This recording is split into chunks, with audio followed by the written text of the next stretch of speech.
Quest Foundation presents Ma Swamini Prerna. Theme of this current issue is Amap Ichha ane Santoshi Man. Amap Ichha और तृप्त मन. Endless desire and contented mind. May-June 2023. Volume number 2. Issue number 14. अमाप इच्छा और तृप्त मन के परिणाम. लेखक पदमचंद गांधी. मनुष्य अपने संकल्पों और विकल्पों से ही अपने जगत का निर्माण करता है. संकल्पों को ही भाव कहते हैं. भाव ही स्वभाव और विभाव होते हैं. भाव ही शुभ और अशुभ होते हैं, शुद्ध और अशुद्ध होते हैं. अशुद्ध भाव से जीव संसार का संवर्धन करता हुआ अनंत काल तक परिभ्रमण करता है. इन भावों से ही इच्छा, कामना, वासना एवं विकारों का जन्म होता है. हेय, गेय, उपादेय के विवेक बोध से वह शुद्ध भाव स्वरूप में उपस्थित होता है और बाह्य कर्तव्यों का पालन करता है. शुभ भाव ही विशुद्ध परम तत्व है. अज्ञान स्थिति में जो भाव बनते हैं वे अशुभ होते हैं, जिन्हें आसुरी भाव भी कहते हैं. इच्छाएं अनंत एवं अपरिमित होती है. मानव बाह्य जगत में कामनाओं से इतना अधिक भर गया है कि उसके पास संकल्प विकल्पों का सागर लहरा रहा है. कल्पनाएं, मान्यताएं, धारणाएं एवं मतमतांतरों का वैभव छलक रहा है. उनके पास सत्य के दर्शन करने जितना भी धर्म नहीं बच पाया है. वह असत को ही धर्म मानता है. वह संसार वैभव को ही सुख मानता है. वह रूप, रस, गंध, स्पर्श को ही श्रेष्ठ मानकर उसी में आनंदित होता है. इन्हीं सुखों में वह भटकता है. कामनाओं और वासनाओं को यदि हम पूर्ण ना करें तो वो बार बार मन के सामने आती है, तड़पाती है और कहती है पूरा करो. यदि उन्हें पूरा कर दिया जाए तो तड़प यह होती है कि दोबारा पूरी करो. दोबारा की चाहत तिबारा, तिबारा की चौबारा और 100 बारा उत्पन्न करती है, जो अंतहीन होती है. इस प्रकार इच्छाएं अनंत अथवा अंतहीन होती है. एक के पूरी होने पर दूसरी को उत्पन्न करती है. श्रीमद् भगवत गीता अध्याय 16:10 में स्पष्ट लिखा है, काममाश्रित्य दुष्पूरम दममान मदान्विता मोहाद गृहीत्वा सद्ग्राहान प्रवर्ते शुचिव्रता. अर्थात दंभ, मान, मद इन तीनों आसुरी संपदा युक्त मनुष्य किसी प्रकार से पूर्ण न होने वाली कामनाओं का आश्रय लेकर अज्ञान से मिथ्या सिद्धांतों को ग्रहण करके भ्रष्ट आचरणों को धारण कर संसार में विचरते हैं तथा भटकते हैं. कामनाएं पूरी नहीं हो सकती क्योंकि उसका स्वभाव ही कभी पूर्ण ना होना है. उन्हें कभी भरा नहीं जा सकता, इसलिए वे दुष्पूर कही जाती हैं. इस सूत्र में स्पष्ट है, जो हमारे पास नहीं है परंतु उसके होने का एहसास, तो वह दंभ है. अपने आप को श्रेष्ठ, बाकियों यानी अन्यों से विशिष्ट होने का भाव अभिमान है और स्वयं को सौंदर्य, धन, पद, प्रतिष्ठा, ऐश्वर्य इत्यादि के उपरांत निरंतर गर्व का भाव मद कहलाता है. इन तीनों का जन्म अतृप्त इच्छाएं होती है. जो व्यक्ति अपना जीवन कभी न पूर्ण होने वाली कामनाओं को पकड़ने में लगा रहा है, उसका दुखी होना निश्चित है. ऐसे व्यक्ति मिथ्याचरण के दुराग्रह के शिकार होते हैं. केंद्र में अहंकार, परिधि में कभी न पूरी होने वाली वासनाएं, इसलिए यह दौड़ अनंत काल तक चलती रहती है. पर वे इसी दुराग्रह में पड़े रहते हैं कि यही जीवन है. यह मिथ्याचरण एवं आसक्ति ही जीवन का सार है. ऐसी वृत्ति के लोग सदा असंतुष्ट, दुखी एवं त्रस्त रहते हैं. यही उनकी भवितव्यता बन जाती है. एक कामना की पूर्ति नहीं हो पाती कि नई कामना की पूर्ति की चिंता व्यक्ति को सताने लगती है. ऐसी कामनाओं का जीवन भर अंत नहीं होता. ऐसी कामनाएं मृत्युपरांत भी मनुष्य का साथ नहीं छोड़ती और ऐसे लोग मृत्युपरांत अधोयोनियों में प्रेत, पिशाच बनकर अपनी कामनाओं की पूर्ति के लिए भटकते ही रहते हैं. अतः स्पष्ट है कि व्यक्ति एक आशा पर जीता है। एक जगह एक ही बारे में पूर्ति नहीं हुई तो दूसरे स्थान पर दूसरी बार के लिए प्रयास करता है। पूरी ना होने पर उसका मन व्यथित होकर टूट जाता है, लेकिन आशा के बंधन से छूटता नहीं है। ऐसी आशाएं, कामनाएं पूरी ना होने पर क्रोध को जन्म देती है और पूरी हो जाए तो अभिमान को। इन कामनाओं की पूर्ति के लिए उनको अनीति का, अनुचित का, अन्याय का, अमर्यादित आचरण का और अवांछित प्रवृत्तियों का सहयोग लेना पड़ता है। विषय भोगों को आवश्यकता से अधिक भोगने के लिए कोई न कोई कुपथ को अपनाएगा। धन के संचय के लिए दूसरों का शोषण भी करेगा। अतः ऐसी वृत्ति के लोग काम, क्रोध के वशीभूत होकर अनीति पूर्ण धन की दौड़ में संलग्न हो जाते हैं।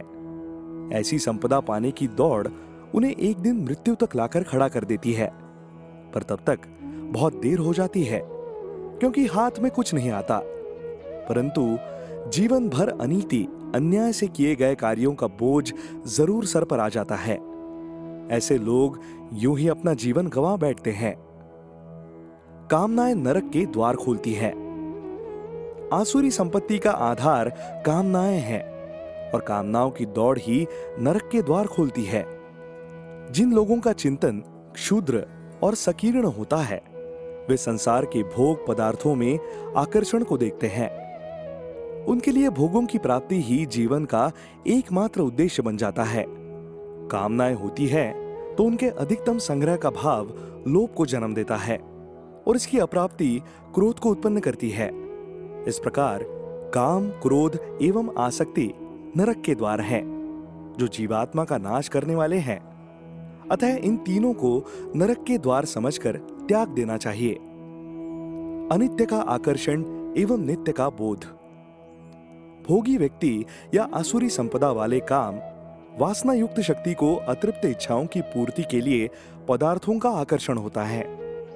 जैसे कागज पर चित्रित आग खाना पकाने का कार्य करने में असमर्थ है, वैसे ही पदार्थों का आकर्षण पैदा करने वाली वासना सुख का आनंद देने में असमर्थ है, क्योंकि पदार्थों का आकर्षण क्षणिक है, नाशवान है, क्षणभंगुर है, अनित्य है। अनित्य पदार्थों का सुख भी अनित्य ही होता है। मानव की अतृप्त इच्छाएं जन्म जन्म से अनंत गुण वृद्धि ही पा रही हैं। इच्छा का निरोध पाने के लिए मन की विशुद्धि, बुद्धि की निर्मलता और अहम का त्याग अत्यंत आवश्यक है। संसार की निस्सारता से परिचित दैविक संपदा युक्त व्यक्ति ये जानता है कि ये सब व्यर्थ है, इसलिए फिर उसके जीवन की गति पदार्थ संग्रह की ओर न लगकर चेतना के परिमार्जन में लग जाती है। इसके विपरीत जो व्यक्ति अपने आप को खोज नहीं रहा है या खोजना नहीं चाहता, जिसके जीवन की दिशा मन की स्थिरता या चेतना की ओर नहीं है, तो वो पदार्थ खोजने चल पड़ता है। चेतना की ओर चलने वाला आत्मानुसंधान, आत्म साक्षात्कार के पथ पर चल पड़ता है। उसे स्थिरता प्राप्त होती है, भटकाव रुक जाता है, जन्म मरण के चक्र से बच जाता है, मुक्त हो जाता है। लेकिन जड़ पदार्थ की ओर चलने वाले कभी न पूर्ण होने वाली कामनाओं की तृष्टि के लिए बढ़ चलते हैं। ऐसे लोग पाप से निवृत्त न होने के कारण संसार में निरंतर दुख सहते हैं। मन की चंचलता को स्थिरता में लाए। जीवन के भौतिक लक्ष्य या परम लक्ष्य को पाने में मन की अहम भूमिका होती है। मन हमारे शरीर में सूक्ष्म वस्तु है जो किसी भी विषय को लेकर संकल्प विकल्प करता है। हमारे द्वारा संचालित सभी क्रियाएं, सभी कर्म मन यानी ज्ञान के द्वारा ही प्रेरित होती है। हमारे चिंतन, चरित्र और व्यवहार आदि भी मन के द्वारा ही प्रेरित एवं प्रभावित होते हैं। मन की स्वीकृति पाकर ही हम कोई शुभ कर्म या अशुभ कर्म अथवा पाप कर्म या पुण्य कर्म आदि करते हैं तथा उसे अनुरूप फल मिलता है। मन की चंचलता पवन वेग से भी तीव्र है। मन को वश में करना वायु को रोकने की भांति दुष्कर है, लेकिन अभ्यास एवं वैराग्य द्वारा इसको वश में किया जा सकता है। अभ्यास अर्थात नियमित स्वाध्याय तथा वैराग्य अर्थात राग रहित होना या किसी विषय, वस्तु, व्यक्ति स्थान आदि में राग न होना, आसक्ति का नहीं होना, इनके द्वारा मन को वश में किया जा सकता है। विषय, वासना, कामना, धन संपदा, संतान आदि से अनासक्त बनना वैराग्य है और यही मन की स्थिरता का अभ्यास है। जिसका मन शांत है, जो पाप रहित है, जिसका रजोगुण व तमोगुण शांत हो गया, वह उत्तम आनंद को प्राप्त करता है।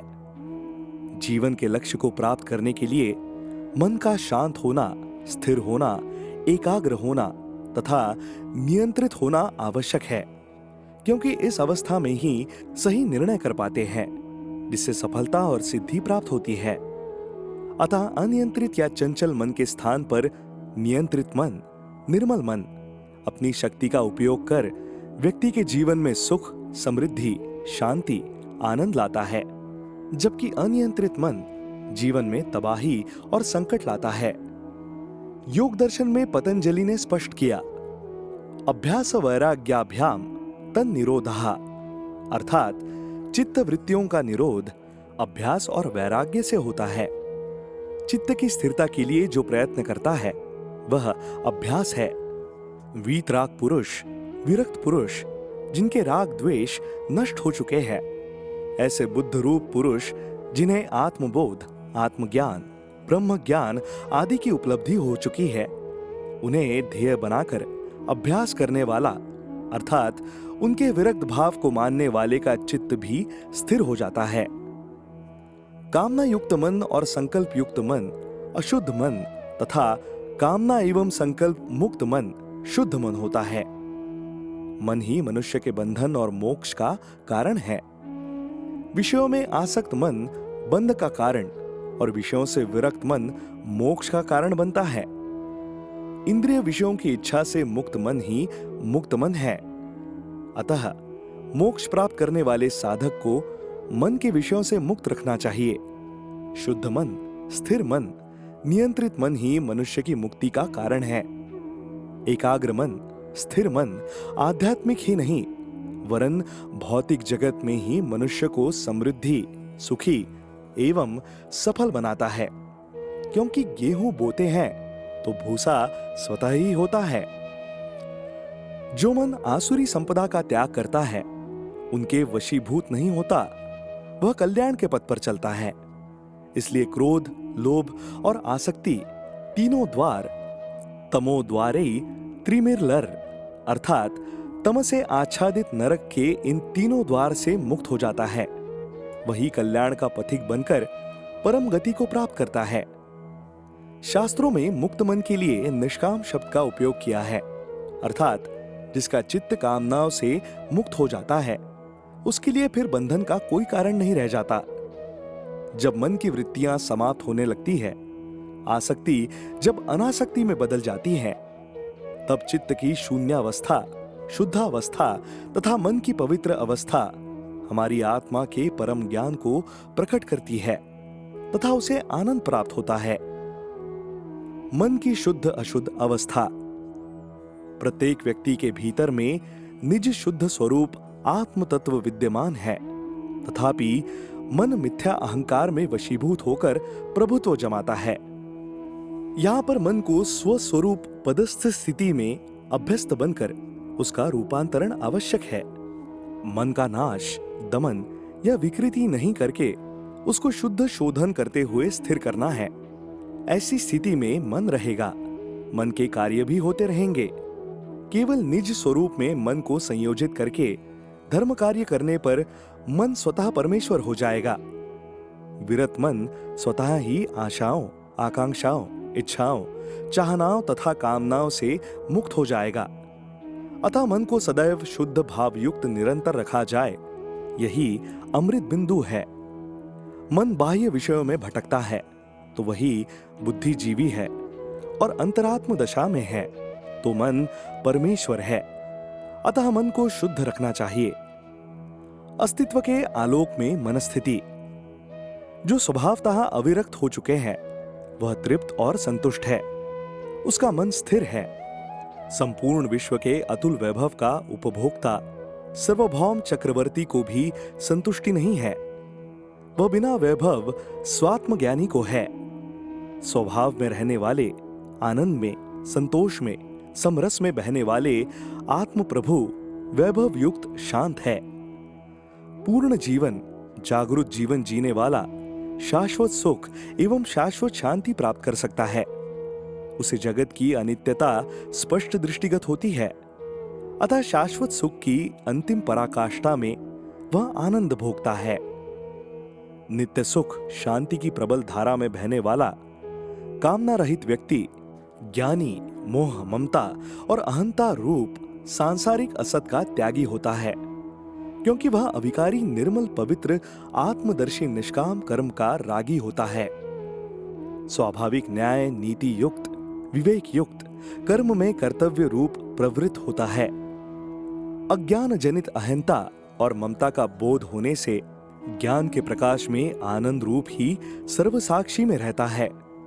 स्वस्वरूप का बोध प्राप्त होने पर अनंत जन्मों से प्राप्त जन्म, जरा, मरण, उपाधि से परे होता है।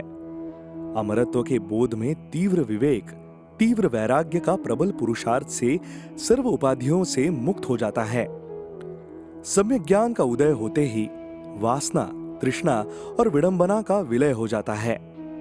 जब इच्छा ही समाप्त हो जाती है तो संसार के समस्त पदार्थों के प्रति अनासक्ति एवं वैराग्य ही शेष बचता है। सांसारिक इच्छाओं से जब वह मुक्त हो जाता है तो केवल शांति और आनंद का अनुभव होता है। विषय का आकर्षण वह स्थिति पैदा करता है जो बाह्य वातावरण और व्यक्तियों के योग से निष्पन्न होता है। मन व्यग्र होता है, जिसका मूल कारण उसकी वृत्तियां हैं। मानव जो वृत्तियां करता है वे अस्थायी है, ऐसा उसे बोध है, ज्ञान है और उसी रूप में उसका आचार है, तो वह मानव है। अस्थायी प्रकृति होने का उसे बोध नहीं है, केवल उसे पाने के लिए व्यग्रता है, आकुलता है, निरंतर उद्वेग में रहता है, तो वह पशुता है। ज्ञानी महाप्रभु तो प्रवृत्तियों के साथ साथ निवृत्तियां भी कर लेते हैं, लेकिन मूढ़ व्यक्ति निवृत्ति नहीं, केवल प्रवृत्ति करता है। अतः व्यक्ति को निवृत्ति की ओर बढ़ना चाहिए। विरक्त अवस्था, जब साधक को अभीष्ट पदार्थों में राग भी नहीं रहे, द्वेष भी नहीं है, आसक्ति भी नहीं है तथा ज्ञान और क्रिया द्वारा पदार्थों का उपभोग भी हो रहा है, वहां वैराग्य पनपता है। आसक्ति का स्वतः त्याग हो जाता है। आसक्ति युक्त पदार्थों का उपयोग ही संसार है, बंधन है, भ्रम है, संशय है, विपर्यास है। सुख हो या दुख, जीवन हो या मृत्यु, निंदा हो या प्रशंसा, मान हो या अपमान, जो भी है सब बाह्य जगत में है, भीतर में नहीं। जहां राग भाव का अभाव है वहां केवल मुक्ति ही है। विवेक वैराग्य का सद्भाव है, धैर्य, संतुष्टि और विशुद्ध स्नेह की पुष्टि है। आधि और व्याधि की शुद्ध चिकित्सा है तो उपाधि का स्वतः त्याग होता है और समाधि का स्वतः उदय। अतः स्पष्ट है, अनंत कामनाओं, इच्छाओं की अमापता को स्थिर मन शांत कर देता है, जिसके परिणाम देव संपदा से युक्त होते हैं। कामना मुक्त, राग द्वेष रहित सुख एवं समाधि युक्त आनंद देने वाले होते हैं।